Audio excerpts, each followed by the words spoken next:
Joining us once again is my dear friend Yuta Watanabe, who is now a forward with the Phoenix Suns. Yuta, I believe this is the fourth time you and I have done an interview together.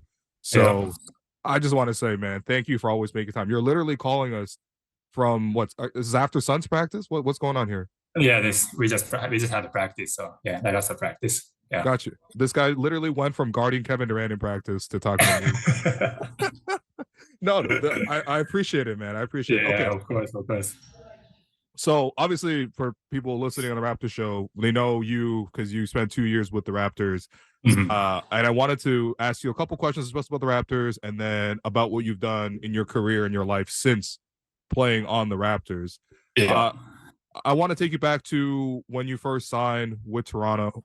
How weird was it going into training camp that year? Because the Raptors, for people who don't remember, were in Tampa that season. So, what do you remember about first joining?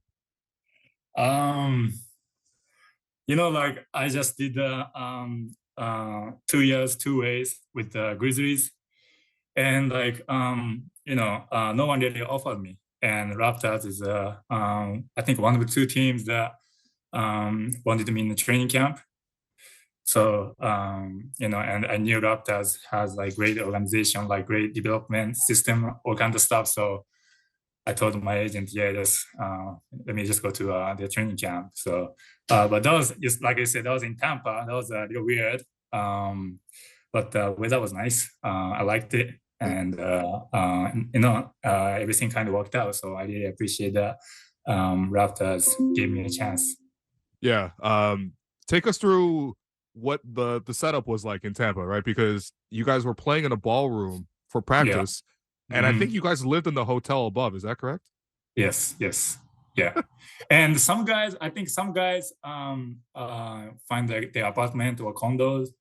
But I was on 2 ways, so I didn't know if I was gonna stay with the Raptors or go to 905. So I stay the hotel the entire season. That was frustrating. I'm not gonna lie. Yeah, tell me about that. Tell me about living in the hotel for her entire season, man. Yeah, I mean, like you say, the practice. We had a practice in the ballroom in the hotel. So Yeah. so to me, like everything was in the hotel. Like, and also like I didn't have car or like I didn't have anything. So all I do is just walk to the practice court, do practice, go back to my room, eat, and just done for the day. So I literally like never really left the hotel. Yeah. Yeah. No, and I think you're probably not the only guy who did that, right? I think a lot of guys in that season probably were in similar scenario to you. So I could understand why that season for you guys was such a strange year for the Raptors. Obviously, having to play outside of Toronto. So I remember when you first signed with the Raptors, there was a press conference to introduce you to, the fan base, to your typical press conference, and there was a lot of Japanese reporters in there. As always, you have a huge Japanese following, but they always let the English reporters ask the questions first. And like we were in Zoom because you guys were away, just like now, and like nobody put their hands up to ask you any questions. And I was like, wow, this is unbelievable. I've never seen a player sign and nobody on to ask questions. Of course, a lot of Japanese reporters had great questions to ask you. That's when I started asking you questions because I was just like, look, no matter what, I don't even know you. I didn't know you at the time, but I just wanted to let people understand who you were and let you to share your perspective with the fan. I don't know if you remember that Zoom call, but it was kind of awkward. There's a lot of Zoom calls where it was basically just me asking you questions in English and then other people asking you in Japanese. Yeah, I mean, I do kind of remember that, and I really appreciate that you asked me the question because, yeah, I mean, like you said, there was a lot of Japanese medias, but like you guys didn't really want to ask me anything, so I was like, yeah, I mean, whatever. And then you asked me a question, so yeah, I appreciate that. Yeah, no, I see you really popular now, man. I see you doing a Brooklyn Nets podcast. I saw when you got announced with Phoenix Suns, the media day, a lot of questions. So that's normal, but I think it also speaks to the fact that you were a two-way player at that time. So people didn't really know what you were about, and I think that season, you were able to win the trust of your teammates, the trust of Nick Nurse, the head coach at the time, and that's what ultimately allowed you to stay with the Raptors for the following year. But what do you remember about some of the veterans on that team for the Raptors that year? Like, who were the guys that you were looking up to, or you were, working with to try to get more comfortable with the new team that you're joining? I mean, obviously, Kalo and Fred, they were like two vocal readers. So every practice, every game, they were the ones who were always talking to us, trying to lead us. Like no matter what, like they are just always, in front of us, just talking loud, communicating us. So yeah, I mean, definitely those two are really I looked up to, and I really appreciate that. Those two have done for me. Yeah, I know Fred told me in a previous interview that he was always really hard on you because he really believed in you. Mm. And I also know that Kyle was just hard on everybody. Yeah. Because he's Kyle Lowry, he could do that, you Yeah. know. I think back then they called you Bobby Webster for a while, didn't they? Yeah. Just because we both Japanese, so Yeah, I mean it's that's kind of racist, I guess, but well, I'm kidding. I But know. those kind of some people might not appreciate that type of joke, Mhm. but I feel like that kind of stuff make me like really comfortable. I was new to the team, and those guys just called me the Bobby Webster, and like I was just start laughing. That make me like really comfortable. So yeah, I mean, I kind of liked it. Yeah. No, that is funny. We've also spoken about this too, but the experience of coming to a new country, and I know you've been in America for a long time now, but even still, there's this like a cultural gap, this cultural difference, and you always feel a little bit like you stand out. You're a little bit different. Am I going to be invited into this group? And I think that those guys, even though they're teasing you, they were inviting you into that group, which was Mm-hmm. great. Yeah. So the following season, you guys come back to Toronto and you guys make the playoffs. That was a really exciting year. Unfortunately, you dealt with a lot of injuries that season. I think that's sort of why Yeah. you couldn't really stay consistently. But towards the end of that, when the Raptors ultimately decided to move on, do you remember any of the conversations that you had, maybe with Nick Nurse, maybe with the front office about, what you did with Toronto and also why they were moving on? I mean, like they didn't say, like specific, but I kind of I could guess that they were trying to move on. Mm-hmm. But man, I wanted to stay the Raptors though. I love Toronto, Yeah. and I had a 2 good season with the Raptors, but I wasn't sure if team's gonna offer me. So my goal was to re-sign with the Raptors, and if not, like I told my agent that if like NBA is not gonna work, then I want to go to a 905. I want to stay Really? in Toronto. Yeah, that's Wow. why I told my agent. Yeah. Wow. Wow. That's unbelievable because no offense to 905, but you're not a 905 player. You're not a G League player. Like you've already proven what you could do at that level many times, and you've been part of winning programs ever since. Well, luckily your agent found you the contract in Brooklyn. So Yeah, tell yeah. me about that opportunity. Yeah, so that summer Brooklyn was trying to move. KD offered the trade, um, so they weren't sure like what's gonna happen. Like not like I feel like every individual teams wasn't sure like what's gonna happen. So like they were just like waiting until those things settle down, and then I guess like KD stayed, decided to stay in Brooklyn, so they gave me a non-guaranteed deal. So I was like, yeah, this might be the last chance. So like I'm gonna just try it, and I guess like everything like worked out really well. I started playing well. I had a great chemistry with my teammates in Brooklyn, and I started shooting like really well. So yeah, that was a season. Like when I retire, like I look back and say like, hey, that season it's like probably like will never forget. I don't think a lot of people will forget it because for a while you were shooting 50% for Yeah. three for like half the year, if not half the year, to the point where people were asking Kevin Durant questions in the press conference like, "Who's a better shooter, Yuta or Steph Curry?" Two teammates that he's had, and I think KD's answer was me, as in like KD Yeah, said, yeah, "I'm a better yeah. shooter." That's right. He said, yeah. Yeah, but you were shooting so well because I remember when you came back to Toronto, one of the two times you came back to Toronto when you were with the Mhm. Nets, There was a game, and I know you know this one. Down the stretch, you were in the game with about a minute left. It was a really close game, and I think it was Kyrie who drove in, drew two Yeah, defenders, and kicked I it to remember you, that. and Mhm. you hit the three. Tell me about that feeling, that celebration, that moment. I know you love the Raptors, but that had to feel really good.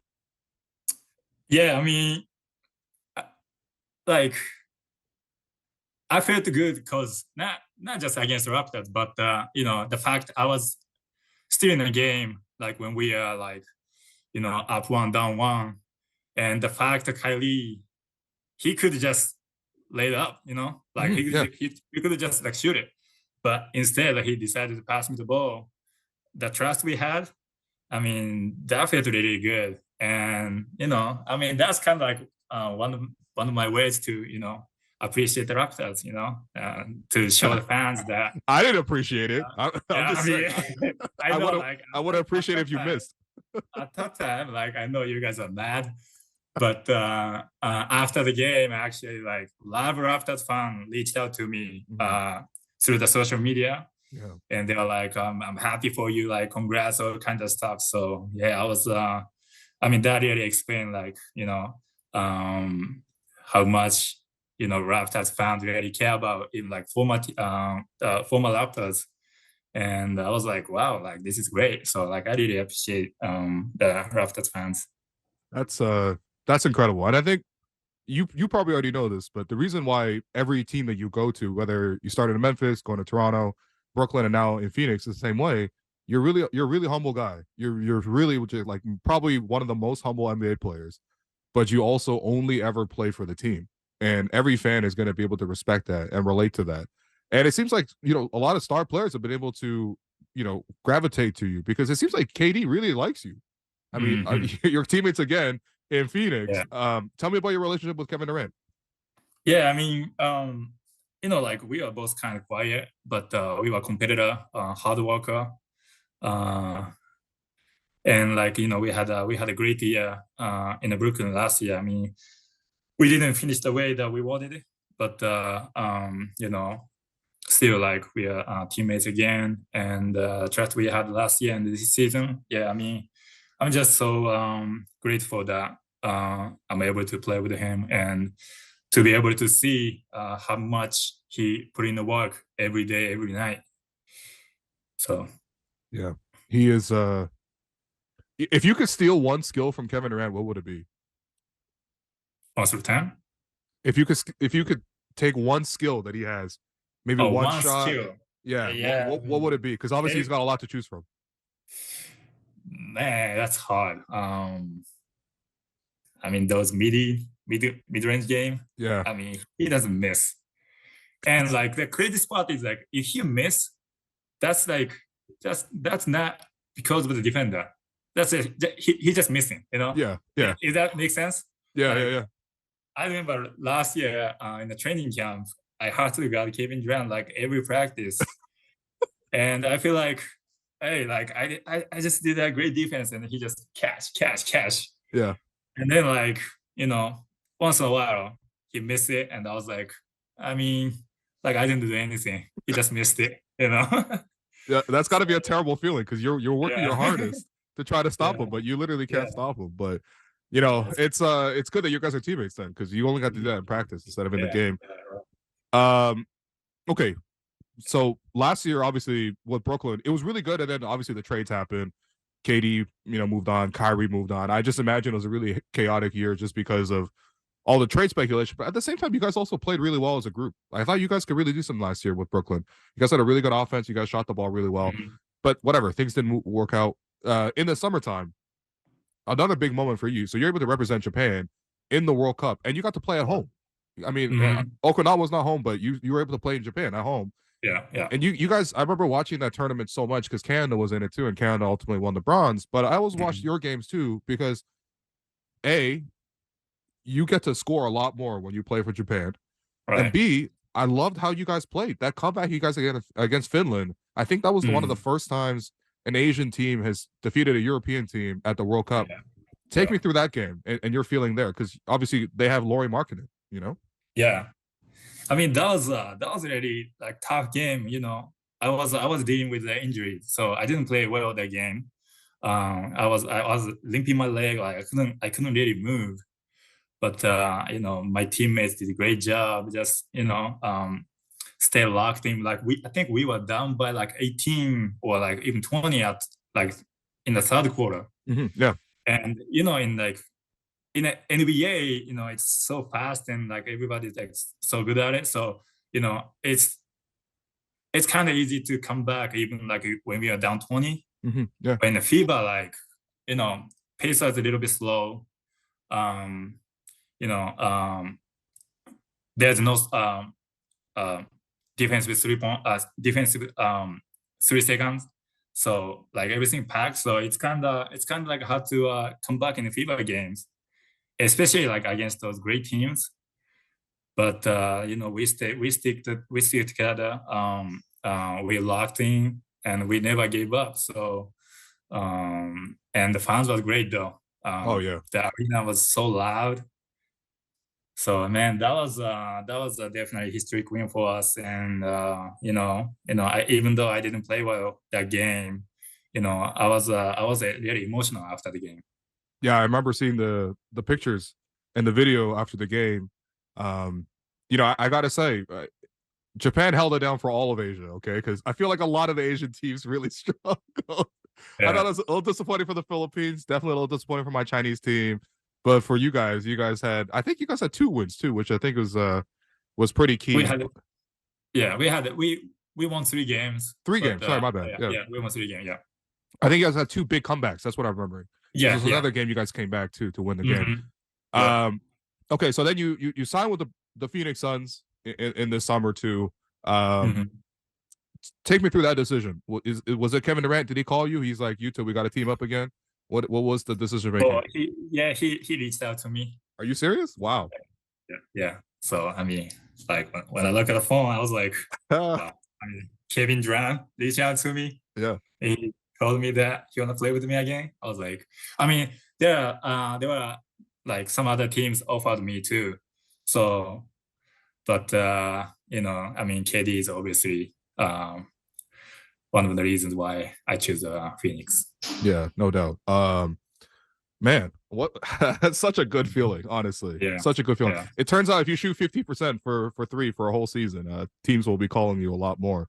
But that's awesome that Kevin was able to make the call. And I think for you in Phoenix right now, you're dealing with a couple of injuries. You haven't gone out to the same kind of start you did in Brooklyn, but at this point, you could probably feel a little more comfortable knowing that you've established what you can do in this league and what you can do in this role. And I'm sure you'll sort of catch back up to speed soon enough. I wanted to talk about coming back to Toronto. That was a week ago now. Yeah.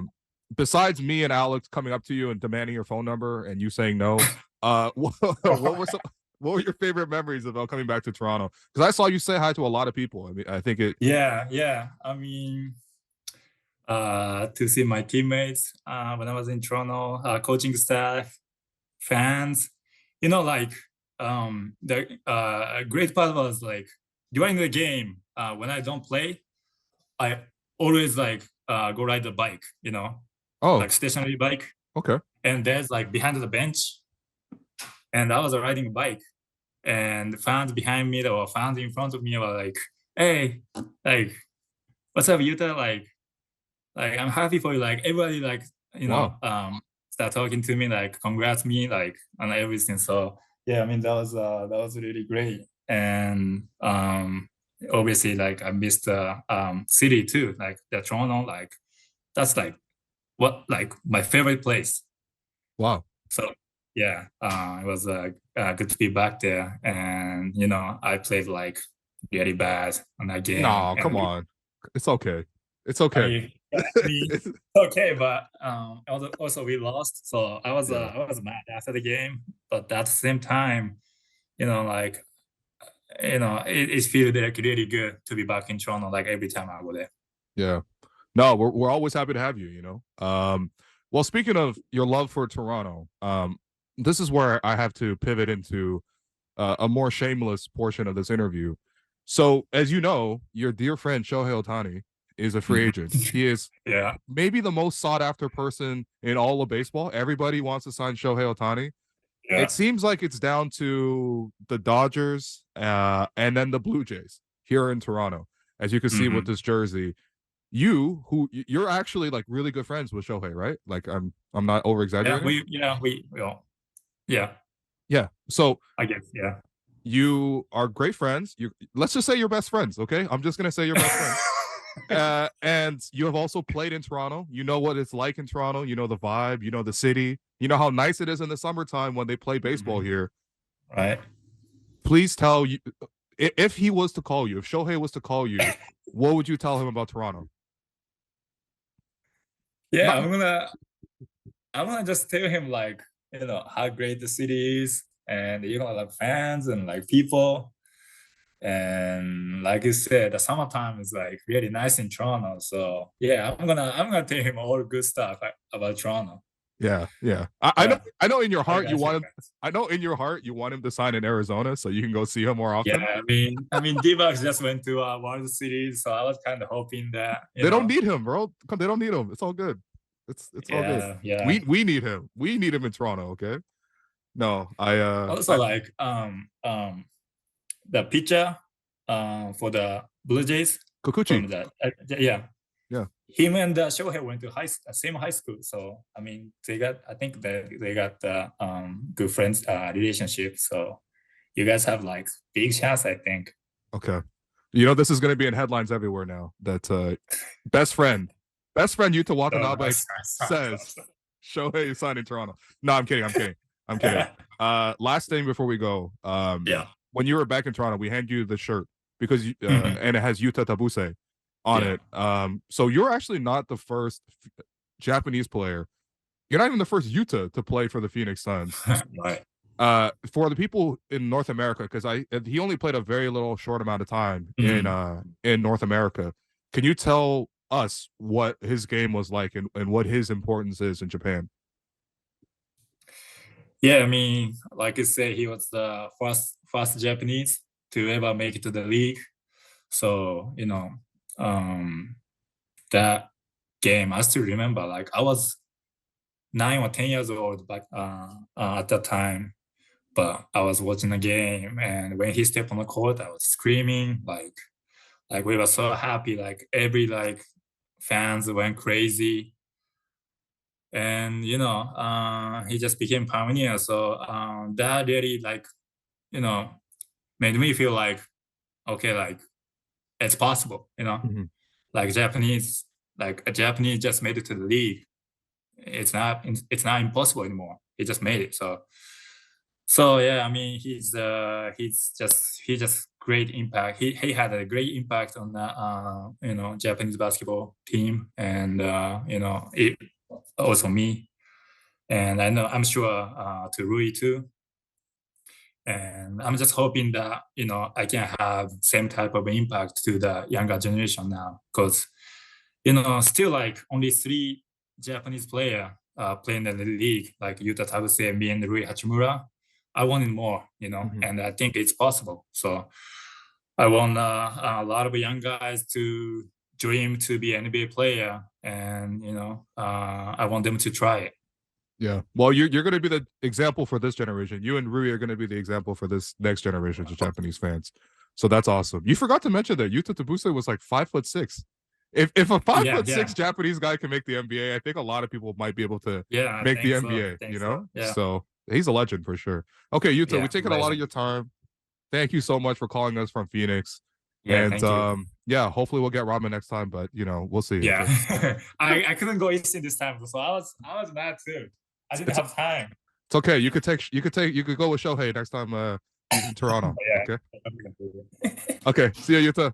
I appreciate it. Bye.